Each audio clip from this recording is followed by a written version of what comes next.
Hey, what's up, y'all? It's been you know what? I don't even want to say how long it's been, but this is going to be a what if video that has been put in the back burner by YouTube for a little minute because it's just been me like re-editing it and stuff like that. So yeah, I owe him this, and this is a requested what if from Killer Kill 360, or as he's known as now, Nami with rubber bands. He kind of just bounces back and forth between channels. But he requested me a what if. And so, yeah, I'm a friend here, so why wouldn't I want to help my boy out? So, anyway, the idea of the what if is essentially an OC scenario story with him in high school DxD. Now, if you know anything about high school DxD, salutations, young Tommy.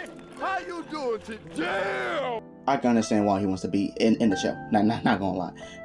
But anyway, with all that's further ado, let me stop rambling and get on into the video.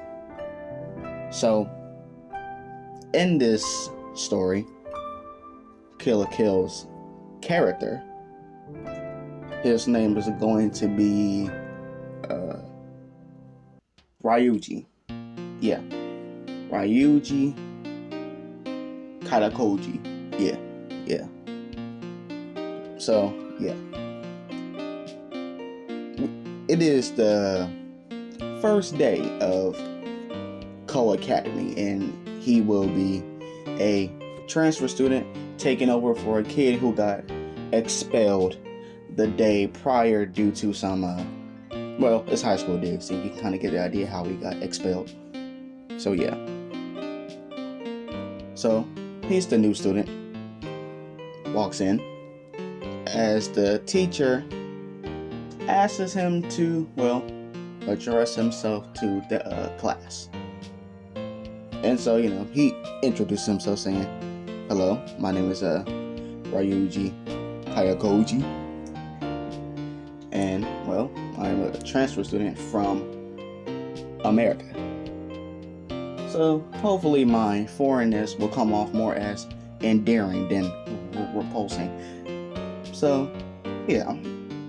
So, a few people raised their hands, and one particular is, there's a particular girl with glasses on, raising her hand, trying to hide. And she's like, go ahead. And so she asks him, what's with the arm cast? Did something happen overseas or something? So, he's looking, because, he's wearing a arm cast on his arm, like almost like a sling, essentially. And so he explains, well, when I was in America, a fire was going off and my house was burning, but I wasn't in the house at the time. But my mom was. She was asleep. Well, I guess due to the fire and the fumes, she is passed out. So I rushed in and got her out. But when I tried to get myself out, I was still on the top of our floor. I jumped down because the firefighters, they had the little thing ready for them, as I already threw my mom out and they caught her, so now they're waiting for me. And so I jump out as the building exploded. As with me falling, I don't fall in the little stash they got the catching, but I do fall into the arms of one of the firemen. And when I did that, my arm kind of smacked against his oxygen tank, and it broke a few bones in my arm.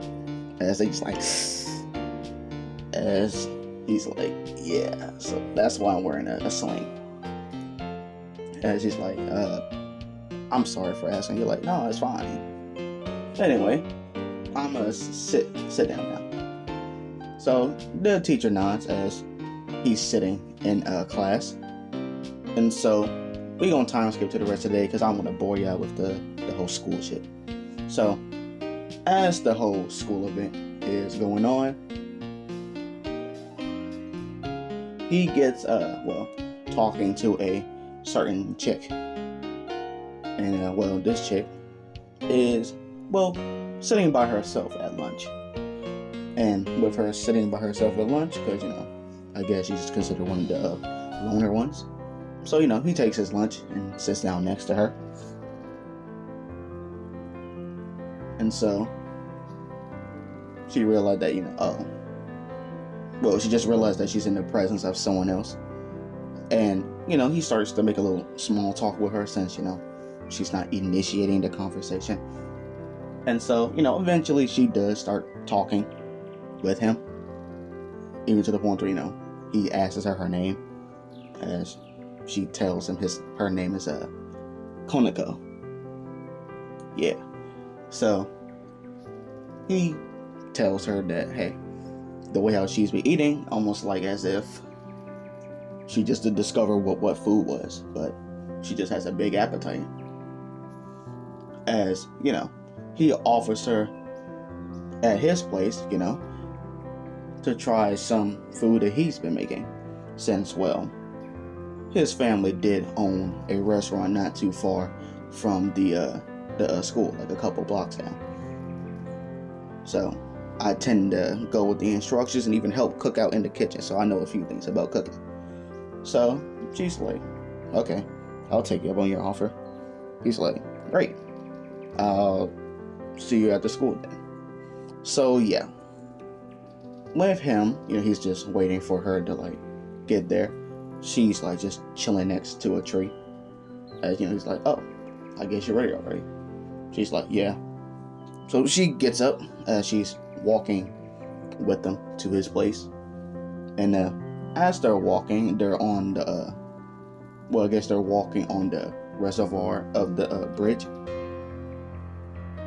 And essentially, as they're walking right underneath it, for whatever reason, a bit of their senses go off, but for completely different reasons.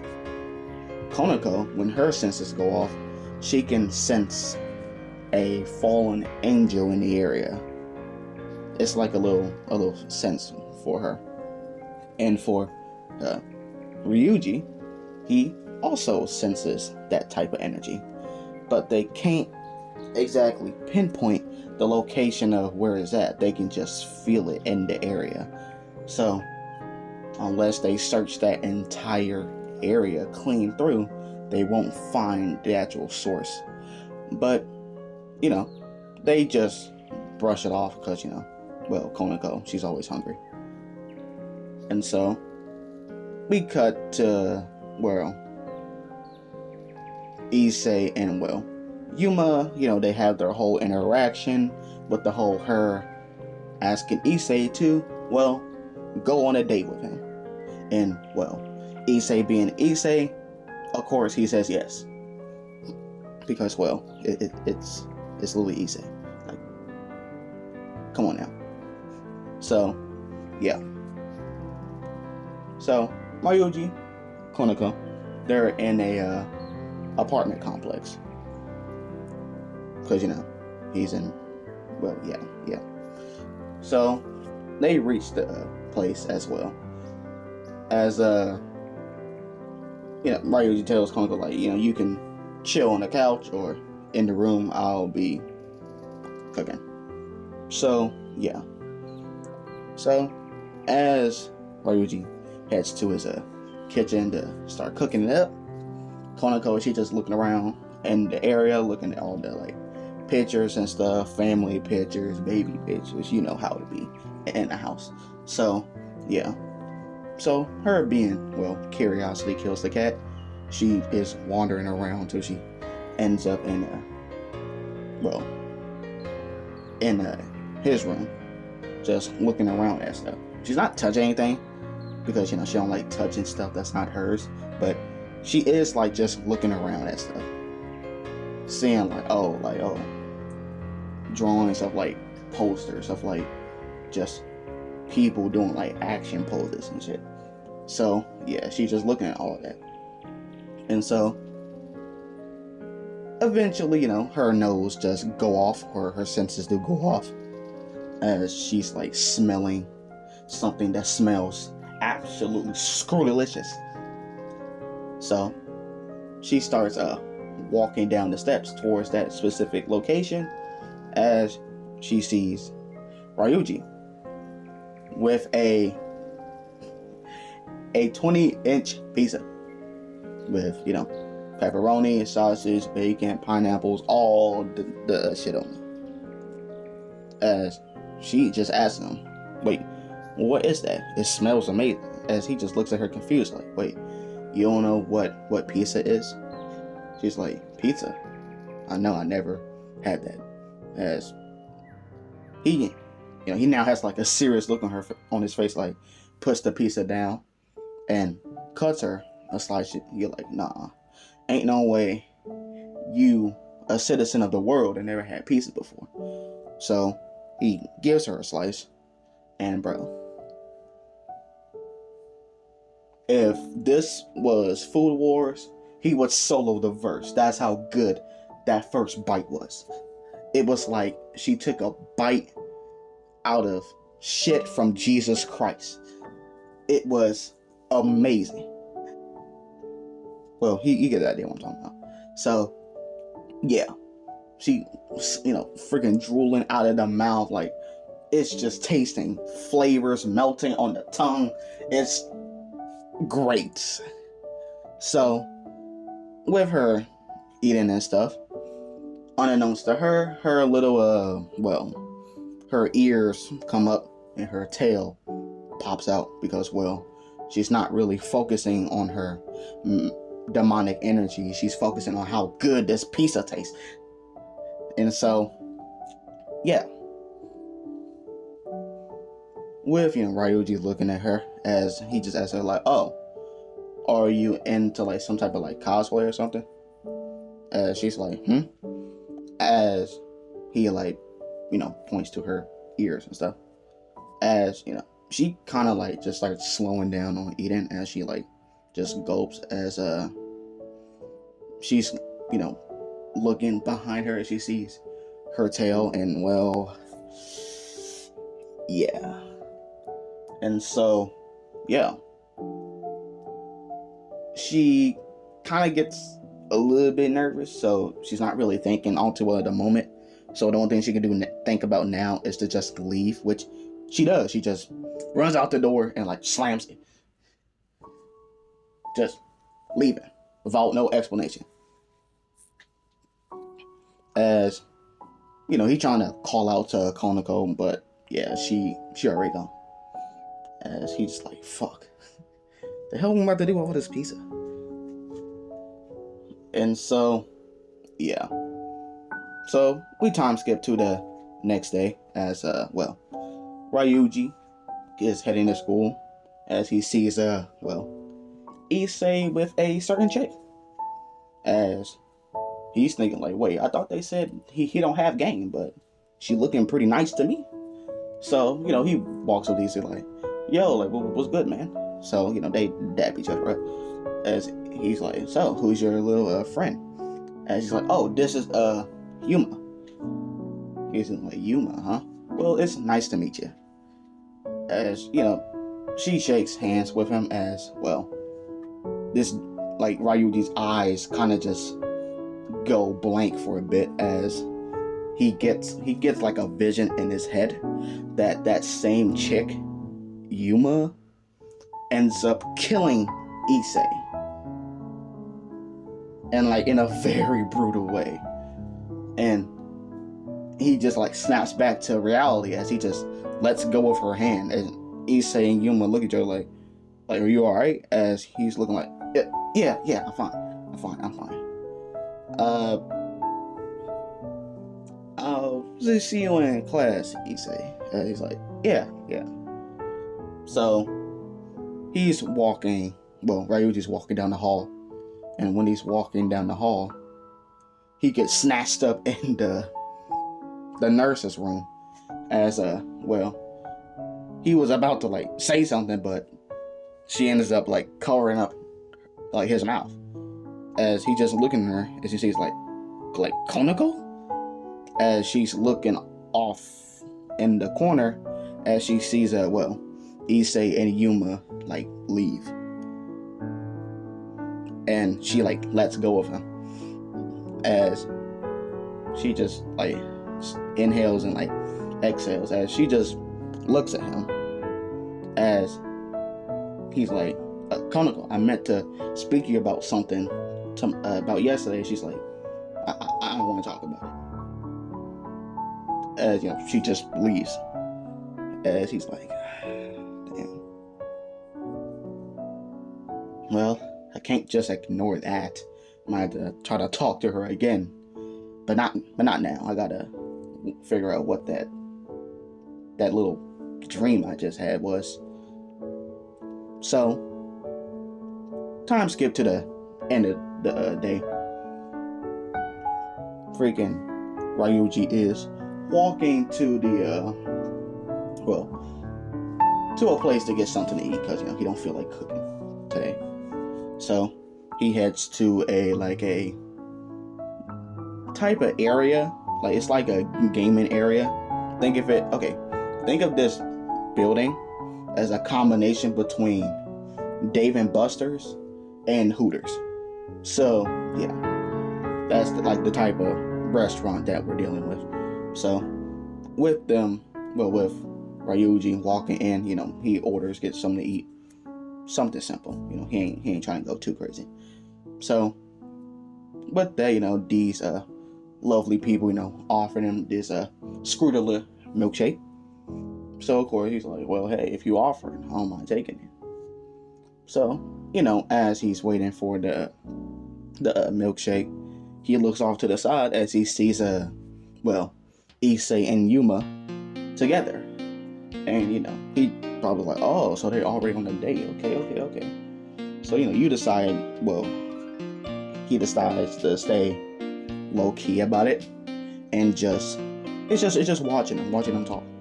And it doesn't take them too long before he just sees Issei and her like locking lips as if they're in a kiss of death. So yeah, with them going crazy like that, he's the milkshake comes in as he's like drinking it, like still looking at them. As well, they eventually get up as they're leaving, and when they're leaving, those visions start to become more and more frequent in his head, as if you gotta do something now because it's literally go time. So with him, finishing up the milkshake, as he tips them like each respectfully like $30. So yeah, as he heads out and is like following them. So he realizes that they're at a park, but he decides to like lay behind a tree so they can't see him. As they're in the dreadful water park, as Yuma starts asking Issei a few questions. So she kisses him and starts asking him like, so Issei, do you love me? He's like, yeah, I think I do. She's like, good. As her face kind of like scruntins up a bit, or at least has a more serious look on her face. She says, ask him another question. Would you die for me? As, first of all, there's already a multiple red flags going on. One, she's already asking him, do he love her even though it's the first date? Or at least to him, it's the first date. And two, you're asking a guy that you have literally dated once, would you die for me? And it's not even the fact that she said it, it's how she said it. And so, yeah, Yuma, she stops the cap and switches from being Yuma to, well, Rainer. With the whole dominatrix freaking and the black wings just spreading out. As Issei, he's kind of put in a perplexed situation because it's like, in one case, he knows that she's now trying to kill him, but in another case, it's like, damn, you know what I mean? And so, yeah. So she like tells him, thanks for the wonderful date. Such a shame they had to kill such a pretty face. So, yeah, she picks up the light spear and tries to stab him with it, or at least chucks it at him as Issei's like running. And so Issei is trying to outrun a literal beam of light. So yeah, he's not outrunning that. So Ryuji comes in at the last second and like blocks it with his like cast arm. And so with him blocking it, he's like, ugh, wow. Almost thought I was too late. As he just grabs the spear and like pulls it out, as he just like stabs it to the ground. As Issei's looking, he's like, wait, Ryuji, like, what are you doing here? And so he just looks at Issei like, I think you're asking the wrong questions here. But hey, I'll more than likely try to fix it later. So Rainer, she's laughing because it's like, oh, so she's thinking, okay, this shouldn't be too hard.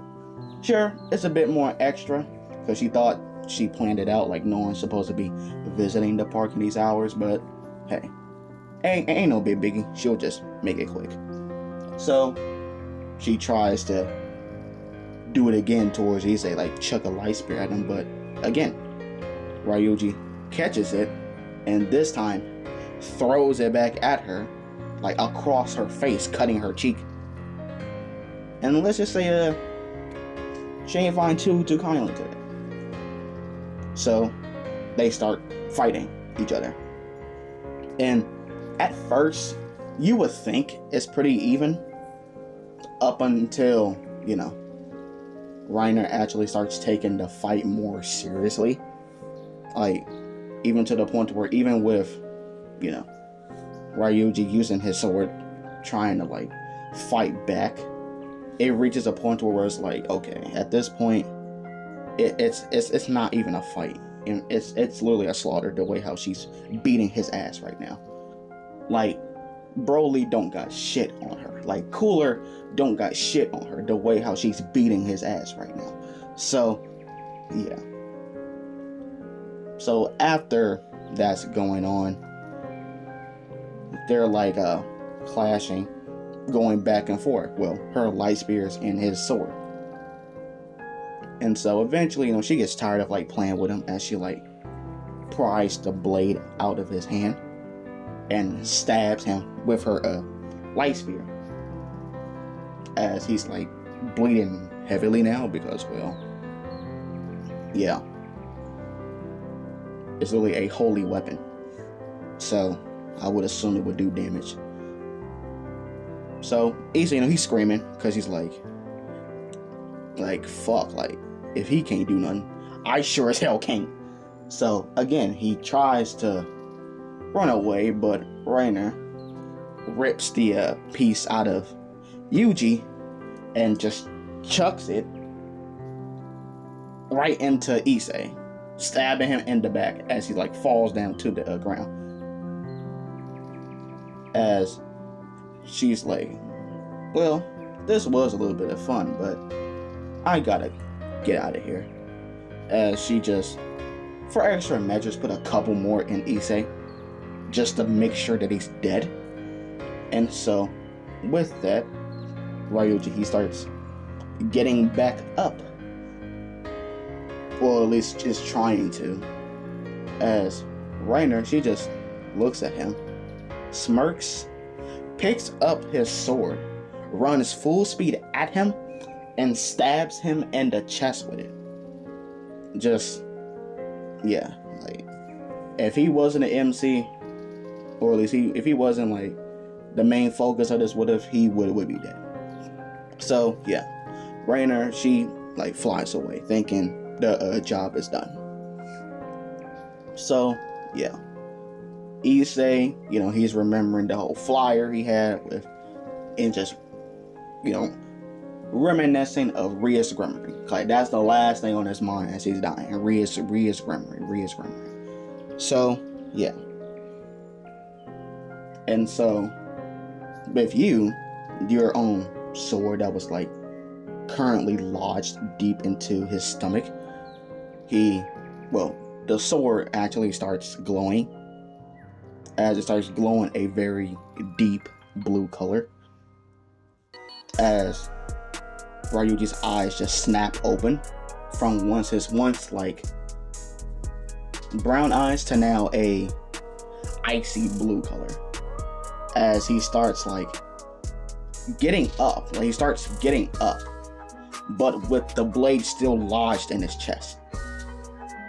As he just gets up to the point to where his chest is where the hilt of the blade is at, as he just grabs the handle and pulls his own blade out of his own chest.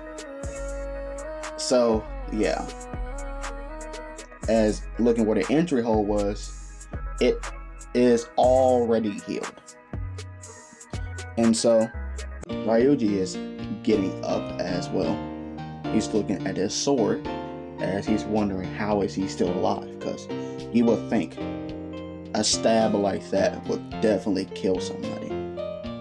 So he's looking off into the distance and looking where Issei is at, as he starts like walking towards Issei. And so as he's doing that, a red pentagram on the ground is now like there, as Rias gets up from the out of the portal. And well, you're shocked to see this because, well, out of anybody to expect to see at this moment, Rias will literally be the last thing that would come across most people's minds. And so yeah, she picks up Issei, as Ryuji's asking like, where are you like going with him? As she just looks at you, Ryuji, smiling, which is like somewhere where he belongs. And so it's just like, and as for you, don't worry about it too much. Just go to sleep for now. As she just pokes him in the forehead, causing Ryuji to like, go to sleep. As she teleports him to his room. How does she know where his room is at? Well, Konako did that for her. So yeah. And so yeah, that's where I'm going to end it right there. Now, I'm sorry that it took me forever to get this video out, but I just wanted to at least get started on it. And so, if you enjoyed it, hey, like, comment, share, and hey, I like to have fun too, so yeah. Any requests, I will do it eventually. And so yeah, I'm out. Peace.